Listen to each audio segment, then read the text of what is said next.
The goal of this podcast is to help you break in and thrive in advertising. Today's episode with Jack Jensen is extraordinary and unique compared to the last 90 plus episodes. Jack Jensen is the founder of the Rec League. No, not the men's basketball league at your local church. The Rec League is a sports-obsessed creative agency based in Los Angeles. And Jack has worked closely with numerous professional athletes. The Rec League has worked with New Balance, Autograph, which is a crypto company, EA Sports, and Gymshark. Jack claims he's made Kawhi Leonard laugh, which we would all love to hear. Jack goes on in this episode to mention that Kobe Bryant was one of the most professional and dedicated athletes he's ever worked with, which I'm not surprised. And Jack and the Rec League just released a commercial with Jamal Murray for New Balance with no actual visual of the shoe. No shoe in the commercial that they were promoting. We'll hear about that. But I'm most excited for you to hear about his work ethic. He's slept in cars, worked 20-plus hour work days, and moved from city to city to get to where he's at today. His break-in starts at 72 and sunny, and he's not looking back. And before we get started, this episode is supported by Chicago Portfolio School. It's a one-year portfolio school option where you create a portfolio, also known as a book, that will impress some of the top agencies in the country. They've helped thousands of aspiring advertisers and can help you too. Find more information about them at chicagoportfolio.com or reach out to me directly on our Instagram at Breaking and Entering Pod, and also at Breaking and Entering Pod on Instagram. If you want to find out more information about Jack and his sports creative agency, the Rec League, head over to our Instagram there, and we've got his contact info and a list of his resources he recommends just for you. That's at Breaking and Entering Pod. Now, on with the show. This is the Breaking and Entering Advertising Podcast, and as usual, I'm your accomplice, Gino Schellenberger. Kick it, Mikey.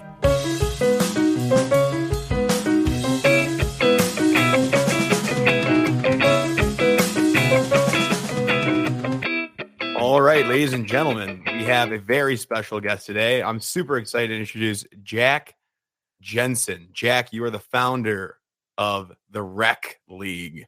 I think we're going to get a lot of new listeners this episode because you have that sports angle. So everybody that's new here, welcome to the Breaking and Entering Podcast. We're going to be interviewing Jack today. So Jack, kick us off. Tell us about who you are and what you do. Appreciate it, dude.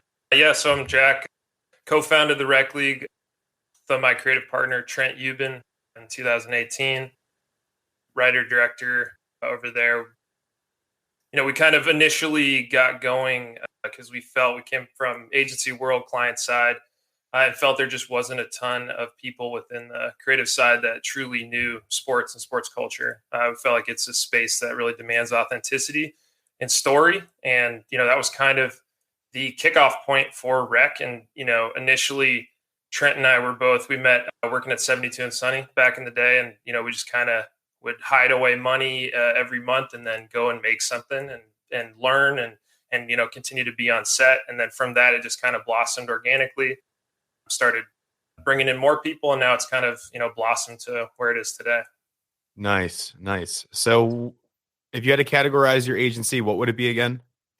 Yeah, so we're a hybrid, full creative agency, production partner, and post house. So everything you've seen from us, we've done soup to nuts, from brand strategy, brand management, creative development, production, full production, finishing, and post. So we feel like we run intentionally lean, but very big in experience. In general, you know, we feel like having, you know, that same team kind of carry through the work delivers a better experience. And then there's not necessarily, you know, bodies wasted on things when it's not needed. Of course. So I think the headline or the topic of this conversation in your interview here is breaking into sports advertising or sports creative. Is that accurate? Yeah. I mean, I think in general, my path was a little interesting. You know, I went to the University of Oregon, which is hands down the best decision I've ever made. You know, met my wife there, met some of my best, was a student athlete there in the track and field team. And from that, had a lot of really good friends that were in the ad program at Oregon, run by Deb Morrison, who had just kind of started at that time. I went into Oregon wanting to be a sports writer, a writer, and, not really understanding the advertising track. My roommate brought me to Deb. She kind of showed me this world a little bit. And then, I really saw ultimately advertising as kind of this lane to maybe achieve those goals in sports. I knew I wanted to work in sports. I knew I wanted to work in production. And, it felt like it was a unique lane and a unique path to get there. And from, the University of Oregon, it was, I graduated around the time the recession hit. Journalism jobs were beyond in decline. And here was this industry that touted beer taps and free Fridays and beanbag chairs. And I was like, all right, sounds good. I don't make any money anyways, so might as well give this a try. It took me about a year and a half to land a full-time. I was working as a sports writer at Dime Magazine, a place that I credit with a lot of awesome, relationships that I hold true to this day.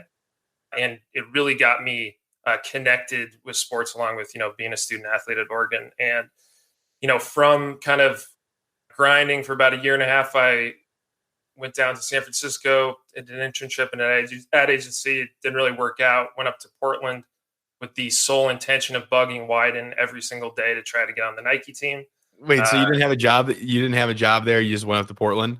No, I'd saved a little money from college. I went to San Francisco, lost all of that, living in a co-op, trying to make it work at this agency. Didn't work out.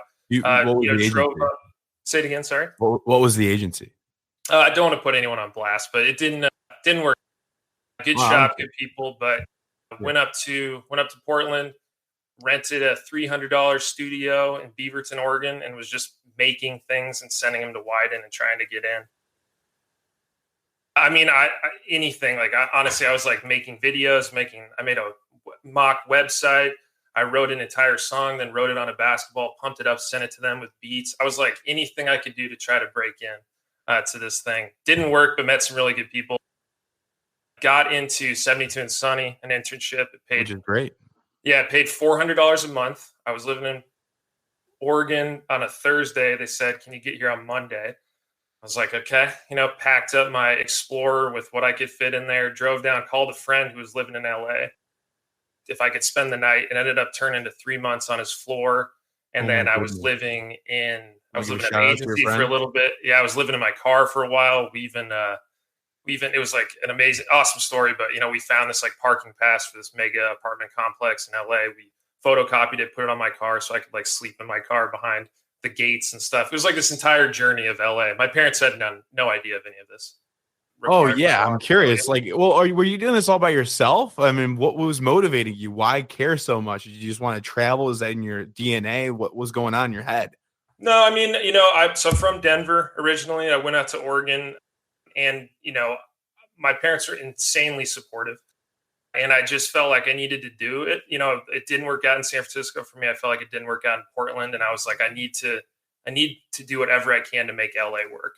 And I went down there, and 72 was, at the time, it was just, it's really abound of talented folks, like super friendly. There was about 90 people or so in one building. It was just awesome energy, and I felt like I needed to be a part of this. Going in as an internship, there's no, guarantee of a job. So, I mean, I was working 2 jobs from that internship to maybe my first full year. I would work 8 in the morning till 9, 10 at night at that job. And then I would go from 10 to 3 a.m. at Dime, writing basketball stories and interviewing guys and going to games. And meanwhile, in LA too, I would go to, I'd have a press pass, to the Clippers and Lakers. So I would go and interview guys for Dime, and I'd make more connections. And then, so I play a lot of sports. As you can tell by the name of the agency, the Rec League, we're very obsessed with sports as adults, but I would play basketball everywhere I would go, and I would just meet people. And so I was not sleeping a ton in those days, but yeah, it was awesome. And 72, I was really grateful to get an opportunity at the end of that internship. And oh, nice. Yeah, it turned into 5.5 years over there. And yeah, that was a good time. When did you start at 72 and Sunny with that internship? I want to say like early 2010. Okay. How old are you, if you don't mind me asking? I'm early 30s right now, so I'm 34. Okay. Gotcha. Yeah. Well, I'm trying to get my timeline all figured out here. So I graduated Oregon in '09, and rough time to come out for jobs. Yeah, same thing with 2020. Yeah. Although the Great Resignation opening a lot of spots for people. Yeah, it's good now. It just started to open back up. We're noticing a lot of our students are finding jobs pretty quickly. Yeah, it was tough, but I mean, I had awesome friends that had my back. My parents had no idea that I was kind of like bumming around on couches and stuff. They don't need to know that. Yeah, no. Every time my mom hears this story, she cringes. But insanely supportive parents, and then I just felt like I really needed to do it. And honestly, like it gave me such a appreciation for it and a really good work ethic at the beginning of this that has kind of carried through in everything I've done. Met some really great people along the way that are still friends. And during that time, from working at Dime and ended up writing a bunch at Slam, and you met a lot of really good people that kind of mixed into the sports ad world. And 72 at the time had NBA 2K, worked on that, and ESPN, and kind of made my name a little bit more on the Samsung LeBron James account, working on that stuff. And it just all kind of, learning from a bunch of great mentors there. And, it just kind of all added up into an experience. So wouldn't change it. I'm glad I went through it, and, very lucky, very grateful. Gotcha. So you did 5 years at 72 and Sunny, and over your career, you've worked with a lot of interesting people and you've had a lot of really interesting clients. Can you say, or maybe think of one or two campaigns that you might have worked on that really stand out, whether that was foundational for your start, maybe that first big break you got that you can tell us about, or just something recent? Yeah. I mean, a couple. Well, one that stands out, the Adidas account had come to 72, huge deal, starting with kicking off with global football. My partner, Gerardo Ortiz, at the time, him and I were just, absolutely grinding day in and day out. And it was the longest kind of pitch process I've ever been a part of. And 72 had so many talented creatives at the time, and it felt like everyone was kind of taking their swings at this account. And it was to, kick off this new kind of create, mentality that Adidas Sport had kind of identified within their strategic thinking. We ended up winning that with an insight. I'd found this letter that Colin Kaepernick had written himself when he was like 9 or 10. And he was like, one day I'm going to be 6'4". I'm going to play quarterback for the Niners. It's like, this is amazing. And we kind of used that as like inspiration for a kid in 2015, typing on social that he's going to go up and, one day kick Messi's ass, and like these rivals or these idols that have, been his heroes his whole life are now going to be his rivals. And at the time it was, I think now every brand is kind of going at that mentality, which is awesome. But literally Twitter, they just kind of posted on those billboards. I don't know if you've seen Twitter's posting billboards. And they have tweets. They're having tweets awesome of people saying like, I'm going to be famous one day. And then they end up being Elton John or whoever it is. Yeah, that was awesome. And so that was really big. And, went to RGA, the creative director for the Nike team. Met some incredible friends there, really great creatives there. And, was really fortunate to get to work with Kobe. I think that I've been obsessed with basketball my entire life. It's definitely been the biggest fundamental kind of inspiration in my life. I feel like it's really helped build my character in general. And there's just so many lessons that I've taken from that game. And so to be able to work and kind of direct him was really surreal. Yeah. Well, tell us, like, what were you guys working on? What was so we had March Madness at the time. It was kind of a campaign centered around not necessarily like some lanes around it, but talking more about Mamba mentality. And then, in part of this, he was kind of giving his lessons of Mamba mentality, and then kind of talking to some of the teams in the field at March Madness. And yeah, I mean, when we were on set, he's the most professional athlete in terms of like, he was listening to me direct him. He was reading a teleprompter, and he was improvising all while like 50 people were staring at him. And it was just, he was good. Oh my, he's incredible. He's incredible. I'm feeling incredibly grateful to be able to work with him. And then, in terms of Rec League, I would say the thing that really put us on the map and kicked us off was the kind of beginnings of New Balance basketball. Okay. It was a really crowded landscape. Nike owns it. Adidas has done really well. Puma's kind of put their mark in. New Balance was starting it. They get Kawhi. We were really, we got to work really closely in terms of kind of building the content, the strategy, and the plan around that. And around that time, Kawhi had, he decided he was going to come to LA.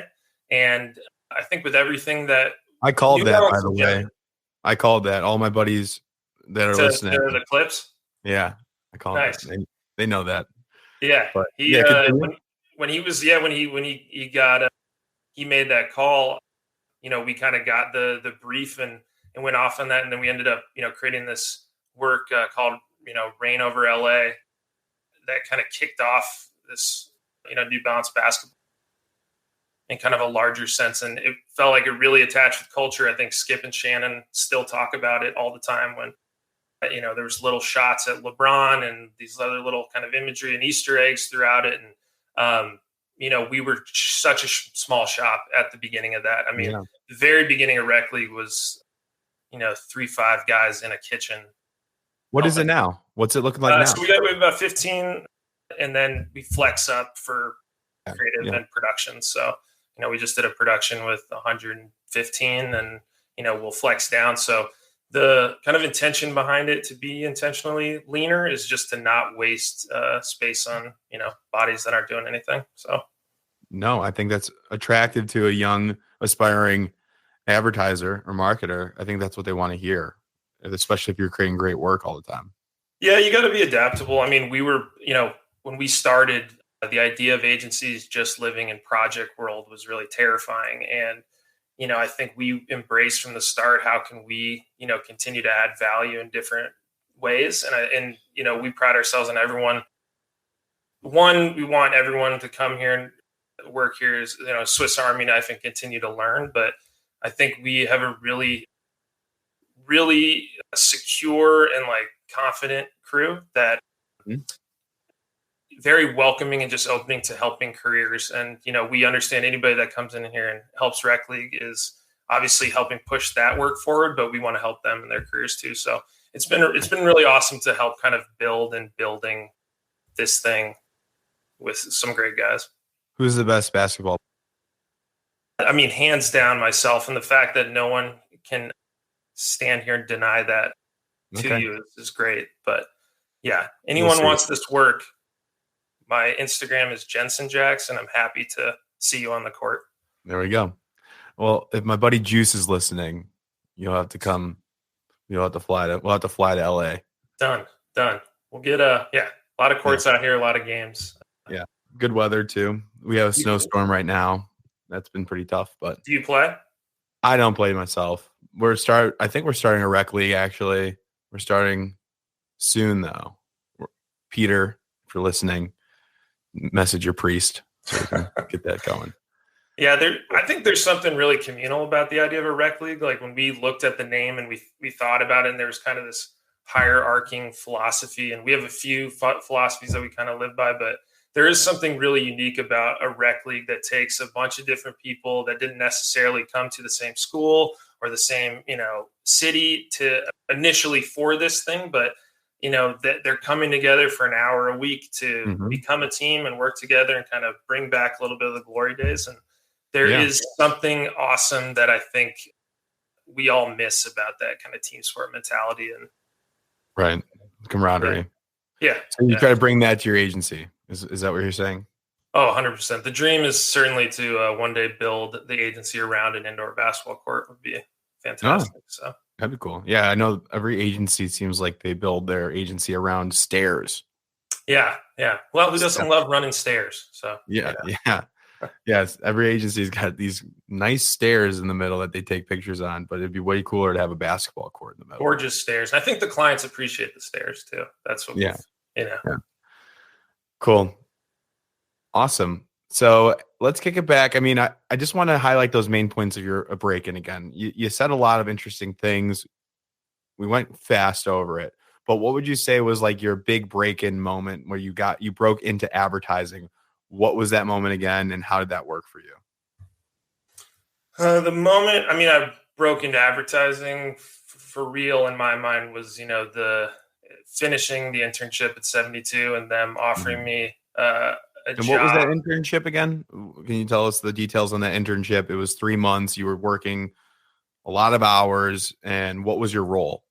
Yeah, so I got hired as an intern writer. Okay, right. I jumped quickly into the NBA 2K account. Mm-hmm. That was kind of like my initial kind of jumping point. And then for those 3 months, it was as if you were a junior writer. You were expected to be in every meeting to bring ideas, and I really respected that they gave a shot. It was, and at that time, also the beneficiary of a lot of great seniors and mid-level creatives that didn't feel insecure about an intern being there, and also kind of taking a shot because I think in a lot of agencies, making stuff is your currency as a creative, and so naturally there is some competition that festers, and I think that time 72 is a little void of that, and I think that learning that early on really helped set the stage for what we wanted Rec League to be, because we want everyone individually to soar, but the work is only good if everybody really puts their full effort into it and is actually collaborative, and that's clients included. Like we're very much friends and partners with all of our clients, and they add to this process. There's no like cautioning off of anybody. There's no, you're on this side of the taxi and I'm on that. Like it's a team effort. And I learned that, from the early days as an internship. And I credit guys like Brian Rolls and Glenn Cole really brought me in initially. And, those guys have done, wonders over there. Gotcha. Okay. You were at RGA, you freelanced a little bit after that. It says in your LinkedIn, but what was the moment in your head? It was like, all right, we're creating the Rec League. Yeah, I mean, we knew we wanted to do our own thing, but funny enough, I was on a shoot with Boogie Cousins in Sacramento. DeMarcus was in Sacramento at the time. We were shooting something for Nike Digital, and we were just chopping it up with him. And he was like, I have at the time, he's like, I have 1 million followers in this entire city of Sacramento following me. I've wanted to be a Nike athlete my entire life, and this is I don't get featured that much. This is one of the first things we've done. And he's like, I'm just gonna start creating content too. And I think that was maybe 2016-ish. And that kind of like tipped off a light bulb in my head too, that there's just other opportunities in this world. And there's a lot of guys, and it's not necessarily just the brands that are, they have their own following, but each one of these guys is becoming their own brands on social. That was kind of an initial thing to kind of push us in a smaller group outside of that to just kind of start making our own. Right. So we started doing that. And then that kind of naturally just kind of, ultimately carouseled into, I guess, my boss at Dime Magazine, this guy, Pat Cassidy, had left Dime and he'd become a client at New Balance. He had kind of seen some of our work. He'd hit me up about it. What's this Rec League thing? And from there, we kind of just talked and started talking about, what we were building over there. And ultimately that ended in an opportunity to work on a New Balance baseball project. And then that just kind of, naturally positioned us in there, and we got another project, and then that built to another project. And then from there, we just kind of built the agency. Wow.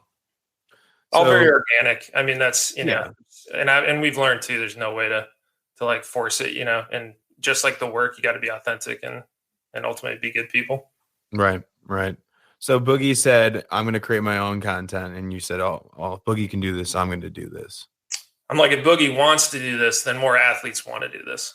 That's smart. And in general, like, honestly, we've always tried to think about things differently and look at opportunities differently. When I was with Dime, I noticed that the biggest thing that we got that I didn't necessarily get with a brand was much more time with athletes. I spent 4 hours with Derrick Rose and his trainer in a flip camera at the time.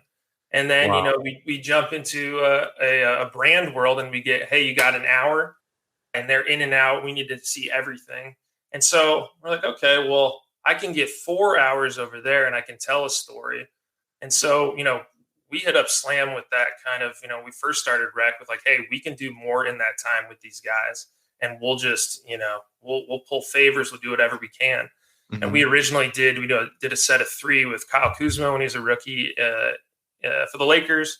Shareef O'Neal, he was a senior up at Crossroads, great kid. Mm-hmm. And with the Nuggets with Jamal Murray and Gary Harris, we kind of did this 3 thing where, we went in for the magazine, but then we kind of basically built a spot for these guys that, the brand was Slam and it was them. And ultimately we just try to look for those little moments. I think, where can we add value in general? And there's always opportunity. I think there's opportunity in this world, and there's a lot of people that are going to say that there's not, but you can force your hand and find opportunity anywhere.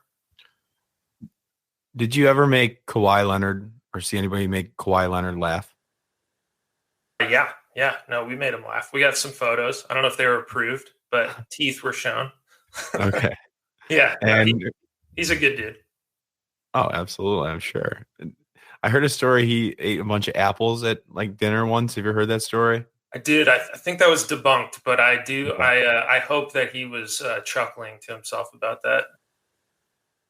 Yeah. And I mean, he's honestly, he's something that ad students should do a study on, because he was a guy that had been branded.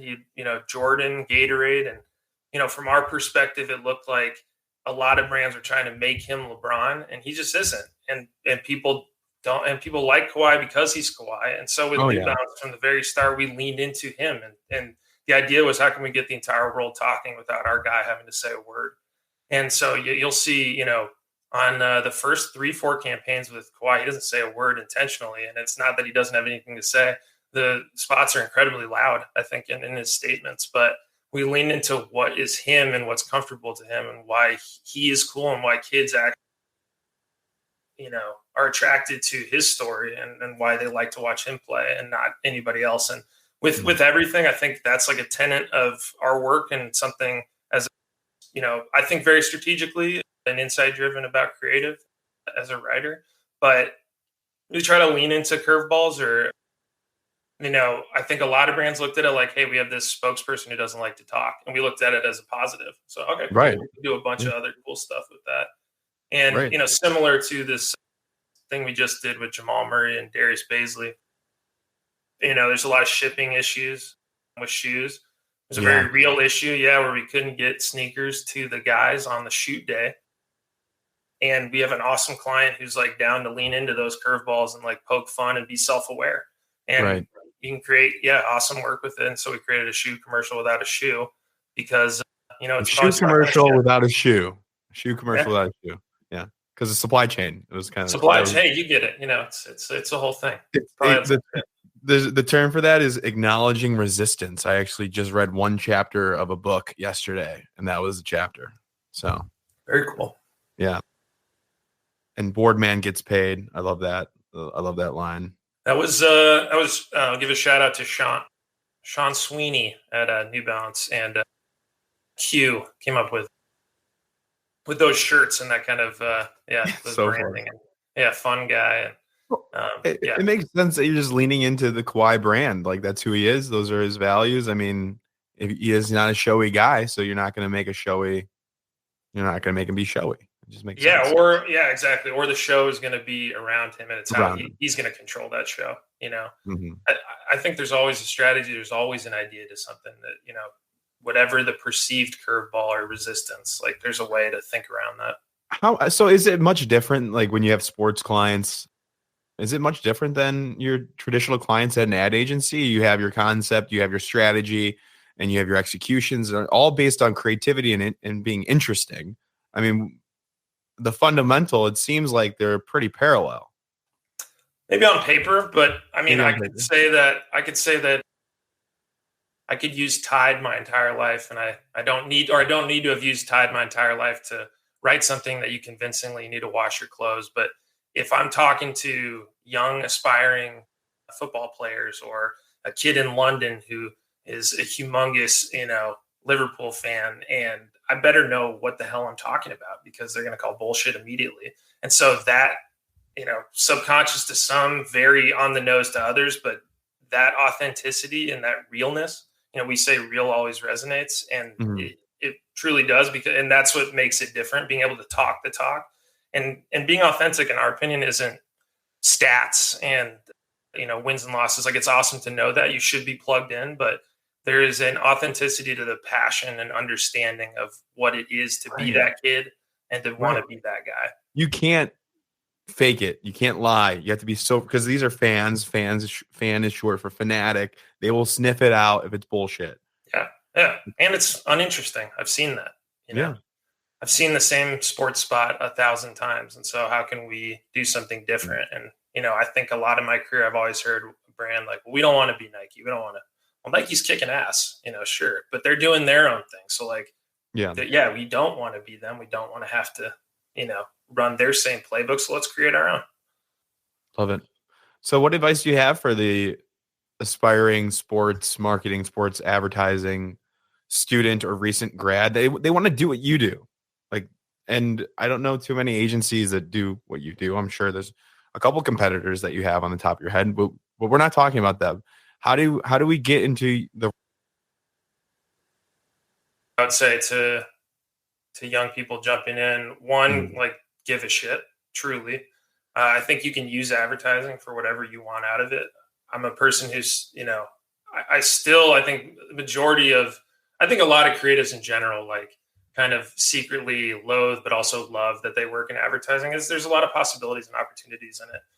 But I think, use advertising for what you want out of it. If you want to be a writer, if you want to work in sports, if you want to write movies one day, or you want to learn how to sell better, there's a way to take this industry and learn a lot from it. But you have to give a shit, and not just give a shit like sleep in your car and photocopy a parking pass. That's one way.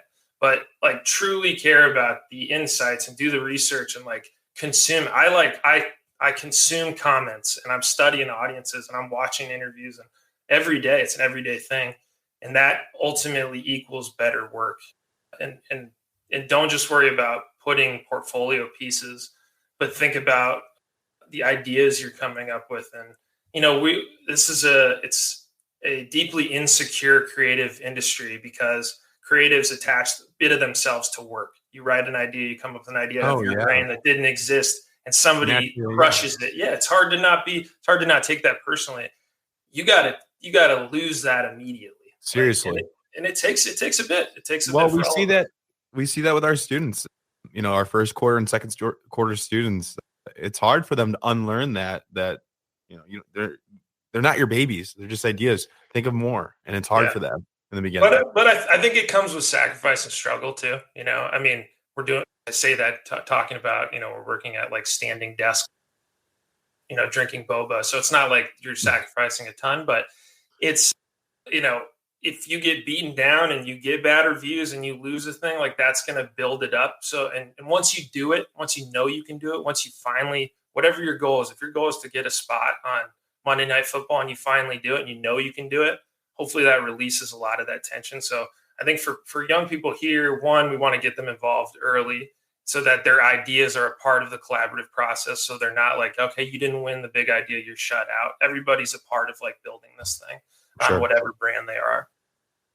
And just be interested in it, like, be interested in the whole thing. Like, if it's hard to say, it's hard to, and I say this as someone who I don't think I sold an idea for a year at 72.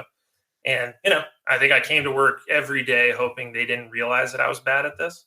And you just kind of keep pressing it.